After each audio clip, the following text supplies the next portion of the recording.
guys, welcome back to my YouTube channel. So ಹೇಗಿದ್ರೆ ಎಲ್ಲರೂ, ನಾನು ಆರಾಮಾಗಿದ್ದೀನಿ. ಇದು ನನ್ನ first day in my life video ನಿಮ್ಮ ಜೊತೆ ಶೇರ್ ಮಾಡ್ತಾ ಇರೋದು ವ್ಲಾಗನ್ನ. ಬೆಳಿಗ್ಗೆ ತೋರಿಸಿದಲ್ಲ ನಿಮಗೆ ನಾನು ರೂಟೀನ್ ಏನಿತ್ತಂತ. ಬ್ರಷ್ ಎಲ್ಲ ಆಯಿತು, ಇನ್ನೂ ಸ್ನಾನ ಮಾಡಿದ್ದಿಲ್ಲ. ಎದಕ್ಕಂತಂದರೆ ಸ್ವಲ್ಪ ಹೇರ್ ಪ್ಯಾಕ್ ಹಚ್ಕೊಂಡಿತ್ತು ನಾನು, ಅದಕ್ಕೆ ಇನ್ನೂ ಸ್ನಾನ ಮಾಡಿದ್ದಿಲ್ಲ. ಟೈಮ್ ಬಂದುಬಿಟ್ಟು 11:30 ಆಗಿದೆ. ಸ್ವಲ್ಪ ಲೈಟಾಗಿ ಏನಾದ್ರು ಟಿಫನ್ ಮಾಡಿಕೊಂಡು ಆಮೇಲೆ ಹೇರ್ ಪ್ಯಾಕ್ ಹಚ್ಕೊಂಡು, ಇತ್ತೀಚೆಗೆ ನನಗೆ ಫುಲ್ ಡ್ಯಾಂಡ್ರಫ್ ಆಗಿಬಿಟ್ಟಿತ್ತು. ಅದರಿಂದನೇ ನನಗೆ ಇನ್ನೂ ಕೇರ್ ತೊಗೊತಾ ಇದ್ದೆ ನಾನು ಹೇರ್ಸಿಗೆ. ಅದಕ್ಕೆ ಇವತ್ತು ಕೂಡ ತೋರ್ಸೋಣ ಅಂತ ಈ ವ್ಲಾಗ್ ಮಾಡ್ತಾ ಇದ್ದೀನಿ. ಆ್ಯಂಡ್ ಇದು ನನ್ನ ಲಾಸ್ಟ್ ವ್ಲಾಗ್ ಆಗಿರುತ್ತೆ 2024 ಇಯರಿಂದು. ಸೊ ನೋಡ್ಕೊಂಬರೋಣ ಮಮ್ಮಿ ಏನು ಟಿಫನ್ ಮಾಡ್ತಿದ್ದಾರ ಅಂತ.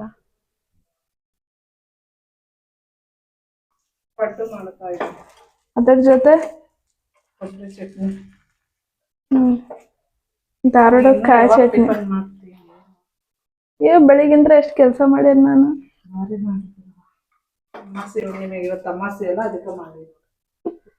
ಹಂಗೇನಿಲ್ಲ, ನಾನು ದಿನ ಮಾಡಂಗಿಲ್ಲ, ಮಾಡ್ತೇನೆ. ನಂಬ್ಯಾಡ್ರಿ ಗೈಸ್. ಏನಿಲ್ಲ, ನೀನ್ 10 ಸತ ಹೇಳಿದಕ್ಕಷ್ಟೇ ಆಗ್ತಾನ ಅವನು.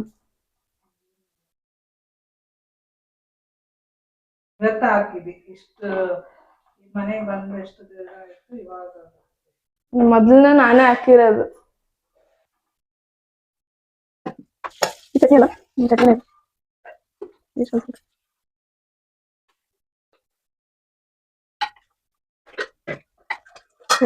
ರೆಸ್ಟೋರೆಂಟ್ ಚಟ್ನಿ ಹಾಕಿ ಹಿಂಗೆ ಮಾಡ್ಬಿಡ್ತಾರೆ. ಹಿಂಗಲ್ಲ, ಹಿಂಗೇನು ಮಾಡ್ತಾರೆ ನೋಡಿ. ರೆಸ್ಟೋರೆಂಟ್ ಸ್ಟೈಲ್ ಪಡ್ಡು. ಸೊ ಇಲ್ಲಿ ನಮ್ಮ ಪಡ್ಡು ರೆಡಿ ಆಗ್ತಾ ಇದೆ. ನೆಕ್ಸ್ಟ್ ಫಸ್ಟ್ ಇದನ್ನು ತಿನ್ಕೊಂಬರೋಣ. ನಿಮಗೆ ಏನು ಟಿಫನ್ ಮಾಡಿದ್ರು ಅದು ಕಮೆಂಟ್ ಮಾಡಿ ಹೇಳಿ. ನಮಗೆ special paddu and chutney first ಒಂದು ನೋಡಿ ಫುಲ್ ಆಗ್ತಿದೆ.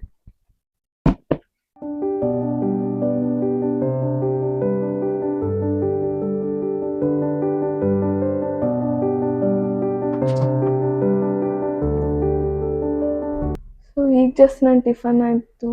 ಆ್ಯಕ್ಚುಲಿ ಪಡ್ಡು ತಿಂದರೆ ಎಲ್ಲರಿಗೂ ಫುಲ್ ನಿದ್ದೆ ಬರ್ತೈತಲ್ಲ, ನನಗೂ ಹಂಗೆ ಬರಾಕತ್ತೈತಿ ಈಗ. ಬಟ್ ನಿದ್ದೆ ಮಾಡಬಾರ್ದು ಈಗ. ತಲೆಗೆ ಸ್ವಲ್ಪ ಹೇರ್ ಪ್ಯಾಕ್ ಹಚ್ಕೊಂಡು ಆಮೇಲೆ ನನ್ನ ಹಾಬೀಸ್ ಏನಂತ ನಿಮ್ಮ ಜೊತೆ ಶೇರ್ ಮಾಡ್ಬೇಕು ಅನ್ಕೊಂಡಿದ್ದೀನಿ. ಅಂದರೆ ಲೈಕ್ ನಾನು ನಾವೆಲ್ಸ್ ಓದ್ತೀನಿ, ಮತ್ತು ಯಾವ ಟೈಪ್ ಓದ್ತೀನಿ ಅಂತ ಇಂಟ್ರೆಸ್ಟಿಂಗ್. ನೀವು ಕೂಡ ನಾವೆಲ್ ಲವರ್ ಇದ್ದರೆ ಏನು ಸಜೆಷನ್ ಕೊಡ್ಬೋದು ನಾನು ನಿಮಗೆ ಅಂತ ಹೇಳ್ತೀನಿ. ಯಾವ್ಯಾವ ಬುಕ್ಸ್ ನಾನು ನಿಮ್ಗೆ ರೆಫರ್ ಮಾಡ್ಬೋದು ಅಂತ. ಫಸ್ಟ್ ಹೇರ್ ಪ್ಯಾಕ್ ಹಚ್ಕೊಳೋಕ್ಕಿಂತ ಮುಂಚೆ ನಾನು ನಿಮ್ಗೆ ನನ್ನ ಬುಕ್ಸ್ ತೋರಿಸ್ಬಿಡ್ತೀನಿ, ನಾನು ಯಾವ್ದಾದ್ರು ಓದಿದ್ದೀನಿ ಮತ್ತು ಈಗ ಮಿಡಲ್ ಒಳಗಿದ್ದೀನಿ ಅಂತ. ಸೊ ತೋರಿಸ್ಬೋದು. ಸೊ ನನ್ನ ನಾವೆಲ್ ಕಲೆಕ್ಷನ್ ಆ್ಯಕ್ಚುಲಿ ಲೈಕ್ ಹಿಂಗೆ ದೊಡ್ಡ ಶೆಲ್ಫ್ಸ್ ಅಷ್ಟಕ್ಕೊಂದೇನಿಲ್ಲ, ಇಷ್ಟಿದ್ದಾವೆ. Like 5 to 6 books. ಹಾಗೆ ಸ್ವಲ್ಪ ಲೈಬ್ರರೀಸ್ ಕೂಡ ಓದಿದ್ದೀನಿ, ಅದು ಅಲ್ಲೇ ವಾಪಸ್ ಕೊಟ್ಬಿಟ್ಟಿದ್ದೀನಿ. ಆ್ಯಂಡ್ ಇವು ಬಂದ್ಬಿಟ್ಟು ನನ್ನ ಒರಿಜಿನಲ್. ಒಂದೆರಡು ಬುಕ್ಸ್ ಲೈಬ್ರರಿಯಿಂದ ಕೂಡ ತಂದಿದ್ದೀನಿ. ನೋಡೋಣ ಯಾವ್ಯಾವ ತೊಗೊಂಡಿದ್ದೀನಿ ಅಂತ. ನನ್ನ ಮುಖ ಫುಲ್ ಬಿಸಿಲಿಂದ ಇದಾಗ್ತಾ ಇದೆ. I think it's looking good. So ಇವೆಲ್ಲ ನನ್ನ ನೋವೆಲ್ಸ್ ಕಲೆಕ್ಷನ್. ಸೊ ಒಂದೊಂದಾಗಿ ಅದ್ರ ಬಗ್ಗೆ ಏನೇನು ಅದ್ರ ಸ್ಟೋರಿ ಏನದನ್ನೆಲ್ಲ ಹೇಳ್ಕೊಂಡು ಹೋಗ್ತೀನಿ, ನೋಡೋಣ. ಸೊ ಫಸ್ಟ್ ಬುಕ್ ಬಂದ್ಬಿಟ್ಟು ಇದು ವಿಕ್ರಮ್ ಬಾಯ್ತಾಲ್ ಟೇಲ್ಸ್ ಅಂತ. ಟೇಲ್ಸ್ ಎಲ್ಲ ಒನ್ ಬೈ ಒನ್ ಎಲ್ಲ ಇದೆ ಇದರಲ್ಲಿ. ಸ್ಟಾರ್ಟಿಂಗಲ್ಲೇ ನೋಡಿದ್ದು ಈಗ ಬರುತ್ತೆ. ಬಟ್ ಇದೇನು ಸಣ್ಣ ಮಕ್ಕಳು ಓದೋದು ಹಾಗೆಲ್ಲ ಅನ್ಕೋಬೋದು ಸ್ಟೋರಿ ಬುಕ್ ಅಂತ. ಬಟ್ ಆಲ್ದೋ ಇವು ಇಂಟ್ರೆಸ್ಟಿಂಗ್ ಕೂಡ ಇರುತ್ತೆ. ನಂಗೆ ತುಂಬಾ ಇಷ್ಟ ಆಗುತ್ತೆ ಇಂಥ ಟೈಪ್ಸ್ ಎಲ್ಲ ಸ್ಟೋರೀಸ್. 151 ಸ್ಟೋರೀಸ್ ಇದಾವೆ ಇದರೊಳಗೆ. ನನಗೆ ತುಂಬಾ ಇಷ್ಟ ಇದು ಕೂಡ. ಮತ್ತು ಏನು ಸಣ್ಣ ಮಕ್ಳಿನ ಥರ ಓದ್ತಿರೋದೆಲ್ಲ ಕಮೆಂಟ್ ಹಾಕಬೇಡಿ. ಆ್ಯಂಡ್ ಇದು motivation book teach yourself ಅಂತ ಬುಕ್ ಹೆಸರು. ಇದು ಕೂಡ ತುಂಬಾ ಚೆನ್ನಾಗಿದೆ ಗೈಸ್. ಲೈಕ್ ಮ್ಯಾನರ್ ಹೇಳ್ಕೊಡುತ್ತೆ ಬುಕ್. ಏನೇನು ಅಂದರೆ ಹೇಗಿರಬೇಕು, ಹೇಗೆ ಸ್ಟ್ಯಾಂಡರ್ಡ್ ಆಗಿ ನಾವು ಮೇಂಟೈನ್ ಮಾಡಬೇಕು ನಮ್ಮ ಸ್ಟ್ಯಾಂಡರ್ಡನ್ನು. How to talk to others, your equal, how to be a well mannered, polished, cultured person, loved and admired by one and all. So ನೀವು ಫಾರ್ ಎಕ್ಸಾಂಪಲ್ ಅಂದರೆ ನೀವೇನಾರು ಸ್ಪೀಚ್ ಕೊಡ್ತಾ ಇದ್ದೀರಾ ಅಂತಂದರೆ ಅದು ನಿಮಗೆ ಸ್ಟ್ರೇಕ್ ಆಗುತ್ತೆ ನೋಡಿ. ಫಾರ್ ಎಕ್ಸಾಂಪಲ್ ನನ್ನ ತಗೋರಿ, ನಾನು ಸ್ಟಾರ್ಟಿಂಗ್ ಒಳಗೆ ಒಂದು ವಿಡಿಯೋ ಮಾಡೋಕ್ಕೆ ಸ್ಟ್ರೇಕ್ ಆಗಿದೆ. ಬಟ್ ನಾವು ಒಬ್ಬಳೇ ಮಾಡಿದರೆ ಕೂಡ ನನಗೆ ಸ್ಟ್ರೇಕ್ ಆಗಿದೆ. ಬಟ್ ಸ್ವಲ್ಪ ಮಂದಿ ಅದೇ ಥರ ಸ್ಟೇಜ್ ಮೇಲೆ ಹೋಗಿ ಮಾತಾಡೋಕ್ಕೆ ಅದಲ್ಲ. ಸೊ ಅಂಥವಕ್ಕೆಲ್ಲ ಮೋಟಿವೇಟ್ ಕೊಡೋಕ್ಕೆ ಈ ಬುಕ್ ಮತ್ತು ಹೇಗೆ ಮ್ಯಾನರ್ಸ್ ಎಲ್ಲ ಹೇಳ್ಕೊಡ್ತಾ ಇದ್ದು. ಸೊ ಇದು ಬಂದುಬಿಟ್ಟು ಶಾಕಿಂಗ್ ಇರುತ್ತೆ, ನಾನು ಯಾಕೆ ಓದ್ತಿರ್ತೀನಿ ಇದನ್ನಂತ. ಸೊ ಇದು ಮೀ ಹಿಜ್ರಾ ಅಂತ ಬುಕ್ ನೇಮ್. ಮೀ ಹಿಜ್ರಾ ಇದು ಫಸ್ಟ್ ಇಂಡಿಯಾ ಒಳಗೆ ಫಸ್ಟ್ ಒಂದು ಹಿಜ್ರಾ ಬುಕ್. ಆ್ಯಂಡ್ ಈ ಬುಕ್ ಬರೆದಿರೋರ ಹೆಸರು ಲಕ್ಷ್ಮಿ ಅಂತ. ಅವರು ಗೊತ್ತಿರ್ಬೋದು ನಿಮ್ಗೆ ಎಲ್ಲರಿಗೂ. ಅವರೊಂದು ದೊಡ್ಡ ಇವಾಗ ಒಂದು ಹಿಜ್ರಾ ಒಂದು ಇನ್ಸ್ಟಿಟ್ಯೂಷನ್ ಮಾಡಿದ್ದಾರೆ. ಸೊ ಇದು ತುಂಬಾ ಮೋಟಿವೇಟಿಂಗ್ ಇದೆ ಹಿಜ್ರಾ ಪೀಪಲ್ಸಿಗೆ. ಮತ್ತು ಸ್ಟೋರಿ ಕೂಡ ತುಂಬಾ ಸ್ಯಾಡ್ ಇದೆ. ಇವರು ಚಿಕ್ಕವರಿದ್ದಾಗಿಂದ ಹಿಡಿದು ಫುಲ್ ಲೈಫ್ ಟೈಮ್ ಮಟ್ಟ ಹೇಗೆ ಡೆವಲಪ್ ಆಗಿದ್ದಾರೆ ಅದನ್ನೆಲ್ಲನೂ ಹೋಗಿದೆ. ಮತ್ತು ನಾನು ಸ್ಟಾರ್ಟಿಂಗ್ ಒಳಗೆ ಓದಿದಾಗ ಇವ್ರ ಚೈಲ್ಡ್ಹುಡ್ ಎಲ್ಲ ಓದಿದಾಗ ನಾನು ಫುಲ್ ಎಮೋಷ್ನಲ್ ಆಗಿಬಿಟ್ಟಿದೆ. ಪಪ್ಪ ಬೈತಿದ್ರು, ಇದಕ್ಕೆ ಓದ್ತೀಯಾ, ಇದೇನು ಹಾಗೆ ಹೀಗೆ ಅಂತ. ಯಾಕಂದರೆ ಇದು ಬಿಲೇಟೆಡ್ ಹಿಜ್ರಾದಲ್ವಾ. ಬಟ್ ಹಾಗೇನಿಲ್ಲ, ಇದು ತುಂಬಾ ಚೆನ್ನಾಗಿದೆ. ಓದ್ಬೋದು, ಹಾಗೇನು ಪಾರ್ಶಾಲಿಟಿ ಏನಿಲ್ಲ. ಬರೀ ಹಿಜ್ರಾದವರೇ ಓದಬೇಕು, ಅವ್ರ ಸ್ಟೋರಿ ನಾವು ಓದಿ ನಾವು ತಿಳ್ಕೊಂಡು ಅವ್ರ ಮೇಲೆ ರೆಸ್ಪೆಕ್ಟ್ ಜಾಸ್ತಿ ಮಾಡಬೇಕು. ಸೊ ಇವರೇ ಲಕ್ಷ್ಮಿ ಅಂತ. ಇವ್ರ ಫೋಟೋಸು ಕೂಡ ಇದಾವೆ, ಸಾಕು ಫೋಟೋಸ್ ಇವೆಲ್ಲ ನೋಡಿ. ಇಲ್ಲಿ ಸಲ್ಮಾನ್ ಖಾನ್ ಜೊತೆ ಫೋಟೋ ತೆಗೆಸ್ಕೊಂಡಿದ್ದಾರೆ. ಇದು ಒಂದು ಯಾವುದೋ ಶೋ ಇತ್ತಲ್ವಾ, ದಸ್ಕಾ ದಮ್ ಅಂತ ಶೋ. ಸೊ ಅದರಲ್ಲಿ ಇವ್ರು ಕೂಡ ಬಂದಿದ್ರು ಗೆಸ್ಟ್ ಆಗಿ. ಇವ್ರು ಕೂಡ ತುಂಬಾ ಅಪ್ರಿಷಿಯೇಟ್ ಮಾಡಿತ್ತು, ಎಲ್ಲ ಅವಾರ್ಡ್ಸ್ ಮೇ ಬಿ ಎಲ್ಲಾನು ಕೊಟ್ಟಿದ್ರು ಸಲ್ಮಾನ್. ಸೊ ಅದು ಕೂಡ ಇದೆ ಇದ್ರೊಳಗೆ. ಅವರೆಲ್ಲ ಹೇಳಿದ್ರು ಎಷ್ಟು ಅವ್ರು ಕಷ್ಟಪಟ್ಟಿದ್ದಾರೆ ಈ ಇನ್ಸ್ಟಿಟ್ಯೂಟ್ ಕೆರಿಯರ್ ಮಾಡೋಕ್ಕೆ, ಹೇಗೆ ಅವರ ಪೇರೆಂಟ್ಸ್ ಅವ್ರನ್ನ ಡೌನ್ ಆಗಿ ನೋಡಿದ್ದಾರೆ ಇದೆಲ್ಲಾನು. ನೆಕ್ಸ್ಟ್ ಬಂದ್ಬಿಟ್ಟು ಇದು ನನ್ನ most favourite book in the ಸುಧಾಮೂರ್ತಿಸ್ novel. So ಈ ಬುಕ್ ಬಂದಿರೋದು ಸುಧಾಮೂರ್ತಿ. ಆ್ಯಂಡ್ ಇದ್ರ ಹೆಸರು ಬಂದ್ಬಿಟ್ಟು the magic of the last temple. Starting ಒಳಗೆ ಸೇಲ್ ಆಗಿರೋದು ಓವರ್ 1.5 lakh ಕಾಪೀಸ್ ಸೇಲ್ಡ್ ಇನ್ 2 months ಆಗಿ. ತುಂಬಾ ಚೆನ್ನಾಗಿದೆ ಈ ಬುಕ್ ಅಂತೂ. ಇದಂತೂ ನನ್ನ first suggestion to all the peoples, like childrens ಇಂದ ಹಿಡಿದು ದೊಡ್ಡವ್ರ ಮಟ್ಟ ಓದ್ಬೋದು ಇದನ್ನು. ತುಂಬಾ ಚೆನ್ನಾಗಿದೆ. ನೆಕ್ಸ್ಟ್ ಬಂದ್ಬಿಟ್ಟು ಕೇಳೇ ಇರ್ತೀರ ಹೆಸರಿದಿಂದ, ತುಂಬಾ famous novel, a very good book for ಅಡಲ್ಟಿಗೆ, ದೊಡ್ಡವರಿಗೆ ಬುಕ್, ಲೈಕ್ ನಂತರ ಟೀನೇಜರ್ಸ್ ಅವರಿಗೆ ಹಾಗೆಲ್ಲ. ತುಂಬಾ ಚೆನ್ನಾಗಿದೆ ಬುಕ್. ಇದು ಕೂಡ ಸೇಮ್. ಆ್ಯಕ್ಚುಲಿ ಇದು it ends with us, it starts with us ಆದಮೇಲೆ it ends with us. Books ದುಡ್ಡ ಓದೋಣ, ಇನ್ನೊಂದು ಎಕ್ಸಾಮ್ಸ್ ಇದಾವೆ, ಸ್ಟಡೀಸ್ ಅವೆಲ್ಲ ನೋಡ್ಕೊಂಬಿಟ್ಟು ಓದಿ. ಆಮೇಲೆ ಇದು ಬಂದ್ಬಿಟ್ಟು ದ ನೇಮ್ ಸೇಕ್ ಜುಂಪಾ ಲಹರಿ. ನಮಗೆ ಯಾವುದೋ ಸ್ಟ್ಯಾಂಡರ್ಡ್ ಒಳಗೆ ಫಸ್ಟ್ ಪಿ ಒಳಗೆ ಅನ್ಕೊತೀನಿ, ಇಲ್ಲಾಂದ್ರೆ 9th ಸ್ಟ್ಯಾಂಡರ್ಡ್ ಅನ್ಕೊತೀನಿ. ಆಗ ಇದ್ರೊಳಗಿರೋ ಒಂದು ಪಾರ್ಟನ್ನ ನಮಗೆ ಬಯಾಲಜಿ ಒಳಗೆ ಹಾಕಿದ್ರು, ತೋರಿಸಿದ್ರು. So same ಸ್ಟೋರಿನ. ಸೊ ಇಲ್ಲಿ ಏನಂತಂದರೆ ಇವ್ರ ಹಸ್ಬೆಂಡಿಗೆ ಕಿಡ್ನಿ ಒಳಗೆ ಸ್ಟೋನ್ಸ್ ಇರುತ್ತೆ, ಅವ್ರು ನೀರೇ ಕುಡಿತಿದ್ದಿಲ್ಲ, ಕಿಡ್ನಿ ಒಳಗೆ ಸ್ಟೋನ್ಸ್ ಇರುತ್ತೆ. ಮತ್ತು ಡಾಕ್ಟರ್ ಹೇಳಿರ್ತಾರೆ ಆಪ್ರೇಷನ್ ಮಾಡಬೇಕು, ಅದಕ್ಕೆಲ್ಲ ಅಷ್ಟೋ ಮಟ್ಟ ನೀರು ಕುಡಿಬೇಕು ನೀವು ಹಾಗೀಗೆಲ್ಲ. ಸೊ ವೈಫ್ ಏನು ಅನ್ಕೊತಾರೆ ಅಂದರೆ ಸರ್ಜರಿ ಮಾಡಿಸ್ಲೇಬೇಕು, ಇವರಿಗೆ ನೋವಾಗುತ್ತೆ ಹಾಗೆ ಹೀಗೆ ಅಂತ. ಸೊ ಹಸ್ಬೆಂಡ್ ಕೂಡ ತುಂಬಾ ಹೆದರಿದ್ರು, ನೋವಾಗುತ್ತೆ ಹಾಗೆ ಹೀಗೆ ಅಂತ. ನೀರು ಕುಡಿದ್ರೆ ಎಲ್ಲ ಆರಾಮಾಗ್ತೈತೆ, ಫುಲ್ ನೀರು ಕುಡಿತಾನೇ ಇದ್ರು. ಡೈಲಿ 1 ತಾಸಿಗೆ 8 ಗ್ಲಾಸ್ ನೀರು ಕುಡಿತಿದ್ರು. ಸೊ ಹಾಗೆ ಅವರು ವೈಫ್ ಏನಿರ್ತಾರಲ್ಲ ಅವ್ರು ಬೈದಿರ್ತಾರೆ ಅವ್ರಿಗೆ, ಒಂದು ನೀರು ಕುಡಿಯೋದ್ರಿಂದ ಕರಗಲ್ಲ ಸಮಥಿಂಗ್ ಏನೋ ಹಾಗೆ ಬೈದಿರ್ತಾರೆ. ಸೊ ಅಂದ್ರೂ ಬಿಡಂಗಿಲ್ಲ, ಕಂಟಿನ್ಯೂಸ್ ನೀರು ಕುಡಿತಾನೇ ಇರ್ತಾರೆ. ಮತ್ತು ಒಂದು ದಿವಸ ಆಪ್ರೇಷನ್ ಥಿಯೇಟರ್ ಅಂದರೆ ಆಪ್ರೇಷನ್ ಡೇ ದಿವಸ ಹಾಸ್ಪಿಟಲಿಗೆ ಹೋದಾಗ ಅವರು ಎಕ್ಸ್ರೇ, ಫಸ್ಟ್ ಸ್ಟಾರ್ಟಿಂಗ್ ಸರ್ಜರಿಗಿದ್ರೆ ಎಕ್ಸ್ರೇ ಮಾಡಿ ನೋಡ್ತಾರಲ್ವ. ಸೊ ಎಕ್ಸ್ರೇ ಮಾಡಿ ನೋಡಿದ್ರು, ಅಲ್ಲಿ ಕಲ್ಲು ಇರಲೇ ಇಲ್ಲ. ಸೊ ಇದು ಬಂದ್ಬಿಟ್ಟು ಹಾಗೆ ನೀರು ಕುಡಿದು ಕಲ್ಲನ್ನ ಕರೆಸ್ಕೊಂಡಿದ್ದವರು ಫಸ್ಟ್ ಪರ್ಸನ್. ಇದು ಹಾಗೆ ಇನ್ನೂ ದೊಡ್ಡದಿದೆ ಸ್ಟೋರಿ. ಆಕೆ ಎಷ್ಟು ಇಂಟ್ರೆಸ್ಟ್ ಅಲ್ವಲ್ಲ, ನನಗಂತೂ ತುಂಬಾ ಇಂಟ್ರೆಸ್ಟ್ ಇವು ನಾವೆಲ್ಸ್ಗೆ ಹಾಗೆ. ಸೊ ಇದು ತುಂಬಾ ಹಳೆಯ ರೂಲ್ಸ್. ಇದು ಬಂದ್ಬಿಟ್ಟು biggest book in my novel section, Moby Dick or the whale. ತುಂಬ ಚೆನ್ನಾಗಿದೆ ಅಂತ ಕೇಳಿದ್ದೀನಿ ಗೂಗಲಲ್ಲಿ ಎಲ್ಲ, ಇನ್ಸ್ಟಾಗ್ರಾಮಲ್ಲಿ. ಓದಬೇಕಿನ್ನ ಈ ಬುಕ್ನು, ಬಟ್ ಇಷ್ಟಿನ್ನ ಓದಿಲ್ಲ. ಅಂದ್ರೂ ನಾನು ಇನ್ನು ನೆಕ್ಸ್ಟ್ ಒಂದು ಬುಕ್ ತರಿಸ್ಬೇಕಂತ ಮಾಡಿದ್ದೀನಿ. ಅದು ಬಂದ್ಬಿಟ್ಟು ಹಾಂಟೆಡ್ ಎಡಿಲಿನ್. ಸೊ ಯಾರಿಗೆ ನಾವೆಲ್ಸ್ ಬಗ್ಗೆ ಐಡಿಯಾ ಇರುತ್ತೆ ಅವ್ರಿಗೆ ಗೊತ್ತಿರುತ್ತೆ ಇದು ಹಾಂಟೆಡ್ ಎಡಿಲಿನ್ ಎದ್ರ ಬಗ್ಗೆ, ಏನು ಟಾಪಿಕ್, ಏನು ಸ್ಟೋರಿ ಅಂತ. ಸೊ ಅದನ್ನು ನಾನು ಹೇಳೋಕ್ಕಾಗಲ್ಲ, ನೀವು ತೊಗೊಂಡು ಪರ್ಚೇಸ್ ಮಾಡಿ ನೀವು ಓದ್ಬೋದು. ಸೊ ನಾನು ಇವತ್ತಿನ ನನ್ನ ನಾವೆಲ್ ಸೆಕ್ಷನ್ ಇಷ್ಟೇ. ಎಲ್ಲ ಉಲ್ಟಾಗಿದ್ದಾವೆ ಇವೆಲ್ಲ. ಸೊ ನನ್ನ ನಾವೆಲ್ ಸೆಕ್ಷನ್ ಇಷ್ಟೇ ಇವತ್ತೊಂದು. ಆ್ಯಂಡ್ ನೆಕ್ಸ್ಟ್ ಮುಂದೆ ಕೂಡ ಹೊಸ ಬರ್ತವೆ. ಬಟ್ ಈಗ ನನಗೆ ನಾವೆಲ್ಸ್ ತೊಗೊಳೋ ಇದಿಲ್ಲ, ಐಡಿಯಾ ಅನ್ನೋದಿಲ್ಲ, ಅವರೇ ಶಾಪ್ ಮಾಡ್ಬೇಕಂತ ಏನಿಲ್ಲ. ಅದಕ್ಕಂತ ನನ್ನ ಎಕ್ಸಾಮ್ಸ್ ಹತ್ರ ಬರ್ತಾ ಇದ್ದಾವೆ. ಸೊ ನನ್ನ ಹಾಬೀಸ್ ಹೇಳಿದ್ದೀನಿ, ಅಂದರೆ ನನ್ನ ಹಾಬೀಸ್ ಒಳಗೆ ಒಂದು ನಾವೆಲ್ಸ್ ಓದೋದು, ಅದನ್ನು ನಿಮ್ಗೆ ಹೇಳಿದ್ದೀನಿ. ನೋಡಿದ್ರಲ್ಲ ನಂದೆಲ್ಲ ನಾವೆಲ್ ಕಲೆಕ್ಷನ್ ಮತ್ತು ಎಲ್ಲಾನು.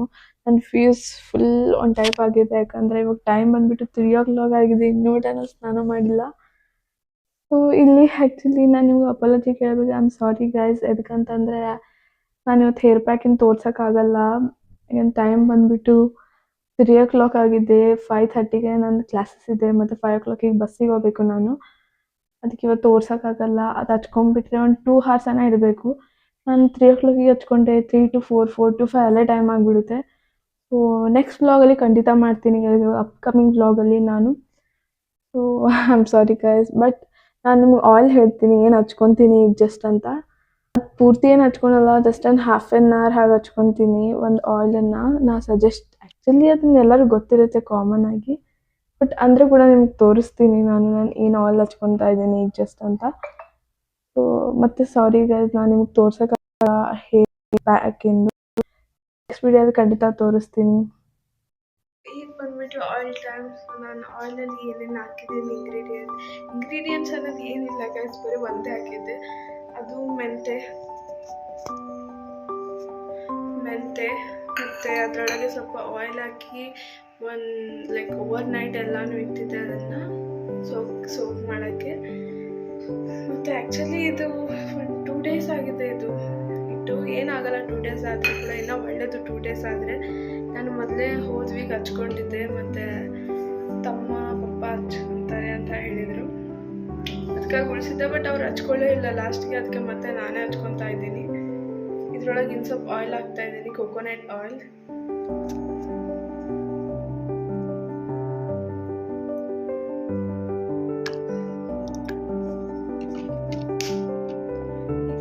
ಈಗ ಇದನ್ನ ಚೆನ್ನಾಗಿ ಒಂದು ಸ್ವಲ್ಪ ಹೀಟ್ ಮಾಡ್ಕೊಂಡ್ಬಿಡೋಣ ಇದನ್ನು ಸ್ವಲ್ಪ. ಯಾಕಂದರೆ ನಮ್ಮ ಹೆಡ್ಗೆ ವಾಮ್ ಆಯಿಲ್ ಹಾಕಿದರೆ ಅದು ಎಷ್ಟು ಚೆನ್ನಾಗಿ ರೂಟ್ಸ್ ಎಲ್ಲನೂ ಎಷ್ಟು ಚೆನ್ನಾಗಿ ಬೆಳೆಯುತ್ತೆ ಅಂತ ನಿಮ್ಗೆ ಗೊತ್ತಿದೆ ಅನ್ಕೋತೀನಿ. ನಿಮ್ಗೆ ಗೊತ್ತಿಲ್ಲ ಅಂದರೆ ಹೇಳ್ತಿದ್ದೀನಿ. ಇದರೊಳಗೆ ಅಂದರೆ ತೀರಾ ಬಾಯ್ಲ್ ಮಾಡೋದು, ಫುಲ್ ಹೀಟ್ ಮಾಡಬಾರ್ದು. ಜಸ್ಟ್ ಒಂದು ಸ್ಲೈಟ್ ಹಾಕಿ ಸ್ವಲ್ಪ ವಾರ್ಮ್ ಮಾಡಬೇಕು ಆಯಿಲನ್ನು. ಆಮೇಲೆ ಚೆನ್ನಾಗಿ ಜೆಂಟಲಿ ಮಸಾಜ್ ಮಾಡ್ಕೋಬೇಕು. ಅದನ್ನೆಲ್ಲ ನಿಮ್ಗೆ ತೋರಿಸ್ತೀನಿ. ಫಸ್ಟ್ ಹೀಟ್ ಮಾಡೋಣ. ಸೊ ಈಗ ಬಂದುಬಿಟ್ಟು ಆಯಿಲ್ ಟೈಮ್. ನಾನು ನಿಮ್ಗೆ ಹೇಳಿದ್ದಲ್ಲ ಮುಂಚೆನೇ, ನಾನು ಹೇರ್ ಪ್ಯಾಕನ್ನು ತೋರಿಸಂಗಿಲ್ಲ ಇವತ್ತಂತ. ನೆಕ್ಸ್ಟ್ ವೀಡಿಯೋಲಿ ಖಂಡಿತವಾಗಿ ತೋರಿಸ್ತೀನಿ. ಈಗ ನಾನು ಏನು ಲೈಕ್ ಆಯಿಲ್ ಮಸಾಜ್ ಹೇಗೆ ಮಾಡ್ಕೊತೀನಿ, ಏನೇನು ಹಾಕ್ತೀನಿ, ಇಂಗ್ರೀಡಿಯೆಂಟ್ಸ್ ಏನಿಲ್ಲ, ಜಸ್ಟ್ ಒಂದೇ ಹಾಕೋದಿತ್ತು. ಅದು ಓವರ್ ನೈಟ್ ಸೋಕ್ ಮಾಡಬೇಕು ಅದನ್ನು. ಇಂಗ್ರೀಡಿಯೆಂಟ್ಸ್ ಬಂದುಬಿಟ್ಟು ಮೆಂತೆ ಬೀಜ,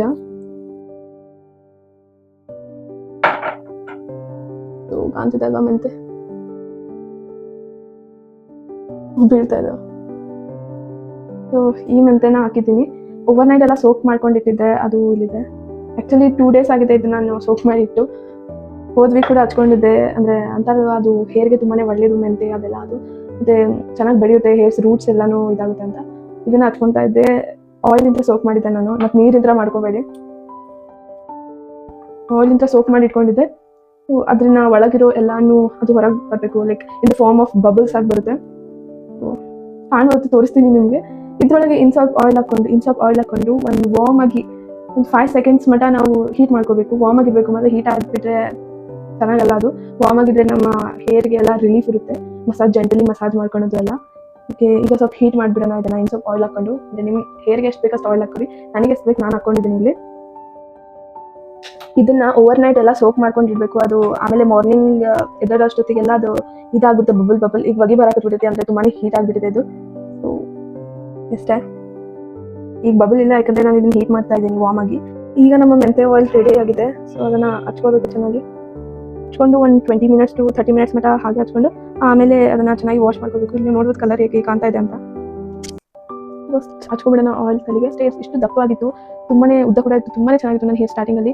ಈಗ ಮಿಡಲ್ ಕಾಲೇಜಿಗೆ ಹೋಗ್ತಾ ಎಲ್ಲ ಕೂದಲ ಹೋಗ್ತಾ ಹಂಗೆ.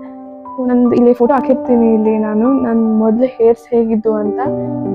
ಇದು ನನ್ನ ಮೊದಲು ಚೆನ್ನಾಗಿರೋ ಹೇರ್ಸಿನ ಫೋಟೋ. ಆ್ಯಂಡ್ ಈಗ ನನ್ನ ಹೇರ್ಸ್ ಆಗಿರೋದು ನೋಡಿ. ಇದು ಜಾಸ್ತಿ ಸ್ಪ್ಲಿಡನ್ ಆಗಿಬಿಟ್ಟಿದೆ ನನ್ನ ಹೇರ್ಸ್ಗೆ.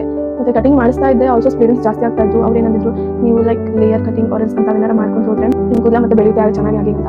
ಬಟ್ ನಮ್ಮ ಫ್ಯಾಮಿಲಿಯಾಗ ಒಪ್ಪಲ್ಲ, ನಾನು ಕೂಡ ಒಪ್ಪಲ್ಲ ಜಾಸ್ತಿ. ಯಾಕಂದರೆ ಯಾರಿಗೂ ಮುಂದೆ ಈಗ ಇರೋ ನನ್ನ ಕೂದಲ ಮತ್ತೆ ಮುಂದೆ ಕೂಡ ಹಾಗೆ ಬರ್ತಾವ ಇಲ್ಲ ಅಂತ. ಅದಕ್ಕೆ ನಾನು ಏನು ರಿಸ್ಕ್ ತೊಗೊಳಕ್ಕೆ ಹೋಗಲಿಲ್ಲ. ಬಟ್ ಆದರೆ ಮುಂದೆ ನೋಡೋಣ ಏನಾಗ್ತೈತಿ ಅಂತ. ಆದರೆ ಮುಂದೆ ಮಾಡಿಸ್ಕೊತೀನಿ. ತುಂಬಾ ರಿಗ್ರೆಟ್ ಇದೆ ನನ್ನ ಹೇರ್ಸ್ ಬಗ್ಗೆ. ಅಂದರೆ ಈಗ ಸ್ವಲ್ಪ ಬೆಟರ್ ಆಗಿದೆ ಎಲ್ಲ. ಈಗ ಮತ್ತೆ ಅದೇ ವಾಲ್ಯೂಮ್ ಎಲ್ಲ ಬರ್ತಾ ಇದೆ, ಅದೇ ವಾಲ್ಯೂಮ್ ಮತ್ತೆ ಇದೆಲ್ಲ. ನೀವು ನೋಡ್ಬೋದಲ್ಲ ಲಾಸ್ಟ್ ನನಗೆ ಹೇಗಿದ್ದಾವೆ ಅವೆಲ್ಲ. ಇದನ್ನೆಲ್ಲ ಬೆಟರ್ ಮಾಡೋಕ್ಕೆ ನಾನು ಹೇರ್ ಪ್ಯಾಕ್ ಅದೆಲ್ಲ ಹಚ್ತೀನಿ. ಬಟ್ ಸ್ಪಾ ಏನು ಮಾಡ್ಸಂಗಿಲ್ಲ ಹೇರ್ಗೆ, ಯಾಕಂದರೆ ಅದು ಡ್ಯಾಮೇಜಿಂಗ್. ಆ ಹೀಟಿಂದ ನಮ್ಮ ಹೇರ್ಸ್ ಫುಲ್ ಡ್ಯಾಮೇಜ್ ಆಗಿಬಿಡ್ತವೆ. ಸೊ ನಾನು ಅವೇನು ಮಾಡ್ಸಕ್ಕೆ ಹೋಗಿಲ್ಲ. ಏನಾದ್ರು ಟ್ರೀಟ್ಮೆಂಟ್ ಮಾಡಿದ್ರೆ ನಾನು ಹೋಮ್ ರೆಮಿಡಿನೇ ಯೂಸ್ ಮಾಡೋದು. ನನಗೆ ಚಲೋ ಅನ್ನಿಸ್ತು, ನನಗೆ ಎಲ್ಲ ಕೂದಲ ಬೆಳೆಯಕತ್ವ ಅಂತಂದ್ರೆ ನಾನು ನಿಮಗೂ ಕೂಡ ಶೇರ್ ಮಾಡ್ತಾ ಇದ್ದೀನಿ. ಮತ್ತು ಇನ್ನೊಂದು ರೆಸಿಪಿ ಇದೆ, ಅದು ನಾನು ಇವತ್ತು ತೋರಿಸಿಲ್ಲ. ಹೇರ್ ಪ್ಯಾಕ್ ಅದು ಕೂಡ ಅದನ್ನು ತುಂಬಾ ಚೆನ್ನಾಗಿದೆ. ಮೆಂತೆದೆ, ಅದು ಮೇನ್ ರೋಲ್ ಪ್ಲೇ ಮಾಡೋದೇ ಮೆಂತೆ. ಸೊ ಅದು ಕೂಡ ತುಪ್ಪವಾಗಿದೆ, ಅದನ್ನು ತೋರಿಸ್ತೀನಿ. ಅಂದರೆ ಇಲ್ಲೆಲ್ಲ ನೋಡ್ಬೋದಾ ನೀವು ನನ್ನ ಹೇರ್ಸ್ ಎಲ್ಲ ಹೇಗಿದ್ದಾವೆ ಅಂತ. Small mini hairs, baby hairs. So ಅದೆಲ್ಲ ಮೆಂತೆ ಇದು ಹಚ್ಕೊಳ್ಳೋದ್ರಿಂದ ಬಂದಿರೋದು. ಇದೆಲ್ಲ ಮೊದಲು ಕೂಡ ಇತ್ತು, ಈಗ ಮತ್ತೆ ಹಾಗೆ ಬೆಳೀತಾ ಇದೆ. ಸೊ ನಿಮಗೂ ಕೂಡ ತೋರಿಸ್ತೀನಿ. ಅದು ನೆಕ್ಸ್ಟ್ ಅಪ್ಕಮಿಂಗ್ ಬ್ಲಾಗಲ್ಲಿ ನಾನು ಜಲ್ದಿನ ಹಾಕಬೇಕು ಬ್ಲಾಗ್ ಅಂತಂದರೆ ಕಮೆಂಟಲ್ಲಿ ಹೇಳಿ, ನಾನು ಖಂಡಿತವಾಗ್ಲೂ ಹಾಕ್ತೀನಿ. ಸೊ ಸ್ಟಾರ್ಟಿಂಗ್ ಭಾಳ ಮಾತಾಡ್ಬಿಟ್ಟು, ಸೊ ಡೈರೆಕ್ಟ್ ಆಯಿಲ್ ಹಚ್ಕೊಳ್ಳೋಣ, ಜೆಂಟಲಿ ಮಸಾಜ್ ಮಾಡ್ಕೊಳ್ಳೋಣ.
ನನಗೆ ಕ್ಲಾಸಿಗೆ ಟೈಮ್ ಆಗ್ತಾಯಿತ್ತು, ಅದಕ್ಕೆ ನಾನು ಬೇಗನೆ ರೆಡಿ ಆಗ್ತಾಯಿದ್ದೆ.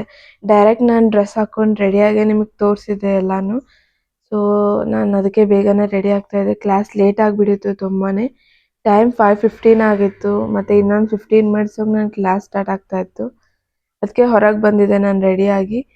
ಇಲ್ಲಿ ಈ ನಾಯಿ ಬಂದುಬಿಟ್ಟು ನಾನು ಶಾರ್ಟ್ಸ್ ಒಳಗೆ ನಿಮಗೆ ತೋರಿಸಿದ್ದೆ ಅಲ್ವಾ, ಎಷ್ಟು ಗಾಯ ಆಗಿತ್ತು, ಇದಕ್ಕೆಲ್ಲ ರಕ್ತ ಬಂದಿತ್ತು ಅಂತ. ಇನ್ನೂ ಯಾರು ನೋಡಿಲ್ಲ ಹೋಗಿ ಶಾರ್ಟ್ಸಲ್ಲಿ ನೋಡಿ. ಈಗ ಇದು ಆರಾಮಾಗಿದೆ, ಇದು ಎಲ್ಲ ಬ್ಯಾಂಡೇಜ್ ಎಲ್ಲನೂ ಕಟ್ಟಿದ್ದಾರೆ ಇವರು ಎದುರಿನ ಮನೆದವರು. ಸೊ ನನಗಂತೂ ಫುಲ್ ಖುಷಿ ಆಗಿಬಿಟ್ಟಿತ್ತು ಇದನ್ನ ನೋಡಿ.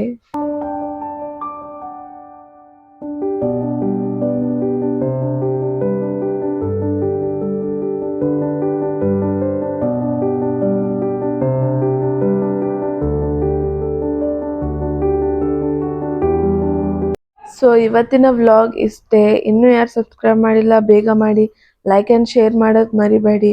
ಬಾಯ್ guys, see you in next vlog.